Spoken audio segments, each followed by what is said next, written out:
ჰოლიდეინში ახლა მიმდინარეობს საგამოძიებო მოქმედებები სასტუმროს იმ ნომერში, საიდანაც რამდენიმე წუთის წინ ახალგაზრდა მამაკაცი აიყვანეს, ეძებენ ცეცხლსასროლ იარაღს.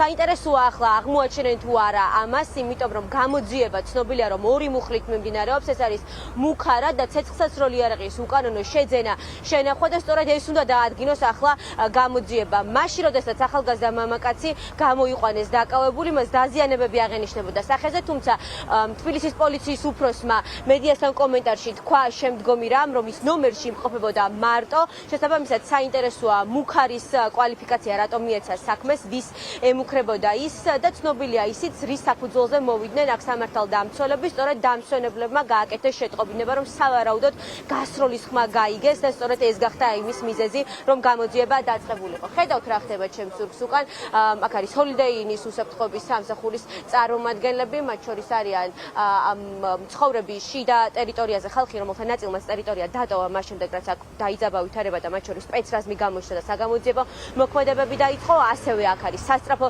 დახმარების მანქანა და ჟურნალისტები კი ველოდებით, როდის დასრულდება საგამოძიებო მოქმედებები ნომერში, საიმედოდ რომ გავიგოთ რა ამოიღეს ადგილიდან. აი, ექსპერტები ასურათებენ ახლა მიმდებარე ტერიტორიას, თემო გთხოვ რომ კადრში ვაჩვენოთ. ექსპერტები მუშაობენ ტერიტორიაზე, ყვითელენ სავარაუდოდ აქ გააბამენ. ყოველ შემთხვევაში ახლა დანამდვილებით შეგვიძლია ვთქვათ ის, რომ მიმდინარეობს აქ აქტიური საგამოძიებო მოქმედებები. სავარაუდოდ არ არის გამორიცხული, რომ ისინი ეძებდნენ ბენქის კვალს, რაკიღა საუბარია იმაზე, რომ საქმეში სავარაუდოდ ცეცხლსასროლი იარაღი ფიგურირებს, თუმცა ეს ყველაფერი ჯერჯერობით არის დაუდასტურებელი ინფორმაცია, იმიტომ რომ არ გვაქვს დადასტურება შინაგან საქმეთა სამინისტროს. შეგიძლიათ გითხრათ საგამოძიებო მოქმედებებზე უფრო მეტი? ბენქის კვალი ხომ არ აღმოგიჩენია, ეს ბენქის მხოლოდ ნომერში უნდა გააკრათ. გვეტყვით რამე ეს ბატონო? ექსპერტები კომენტარს არ აკეთებენ და ასურათებენ ასევე გამოსასვლელ კარს ჰოლიდეი ინის სასტუმროში. ასეთია ვითარება ახლა ადგილზე. რაც შემიძლია გითხრათ არის ის, რომ ჯერჯერობით შინაგან საქმეთა სამინისტრო გარდა იმისა, რა მუხლებით მიმდინარეობს გამოძიება, არაფერს ამბობს. დადასტურებით შეგვიძლია ვთქვათ, რომ დაკავებულია ერთი პირი, მას ახლა პოლიციის დეპარტამენტში გადაიყვანენ, შემდეგ კი დროებითი მოთავსების იზოლატორში, სადაც მას უკვე ბრალი ოფიციალურად წარედგინება. შიდა ტერიტორიაზე არ გვაძლევენ საშუალებას უსაფრთხოების სამსახურის წარმომადგენლები, რომ გადავიღოთ.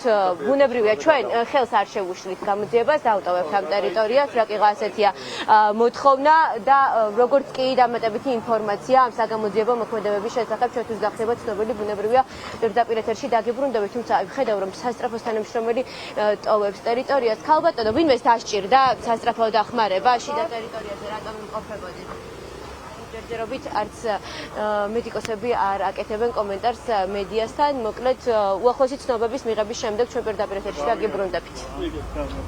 ანუ რატო ხართ აქ? შეგიძლიათ გითხრათ გასროლასთან დაკავშირებით რა იცით, რო გვიპასუხოთ, ვინ ბრძანდებით? შეგიძლიათ გითხრათ გასროლასთან დაკავშირებით? ძევლების აყვანას ცდილობდა ვინმე? რო გვიპასუხოთ? მოხდა იცით შიგნით? ვინ გაიყვანეს? საქართველოს მოქალაქეა? რა მოხდა, რამე დაპირისპირება იყო და ამიტომ გაისროლეს? რა მოხდა შიგნით? ვინ გაისროლა, შეგიძლიათ გითხრათ? რა მოხდა? საქართველოს მოქალაქე გაიყვანეს აქედან? რო გვიპასუხოთ, რატო გარბი ხართ? გითხარით თუ შეიძლება? დაშავებული არის ვინმე? რო გვიპასუხოთ, ძევლების აყვანა უნდოდა ვინმეს? გვიპასუხეთ თუ შეიძლება და ისე წადით, ორი სიტყვა გითხარით. საქართველოს მოქალაქე შეიჭრა სასტუმროში. რა მოხდა? სამართალდამცველები ამ წუთებში ეძებენ ცეცხლსასროლ იარაღს, რომელიც სავარაუდოდ ამ საქმეში ფიგურირებს. ჩხრეკა მიმდინარეობს იმ სასტუმროს ნომრის, სადაც ახალგაზრდა კაცი აიყვანეს. არსებული ინფორმაციით ასევე გამოკითხვები მიმდინარეობს სასტუმროს პერსონალის, სამართალდამცველებს მათთანაც კითხვები აქვთ.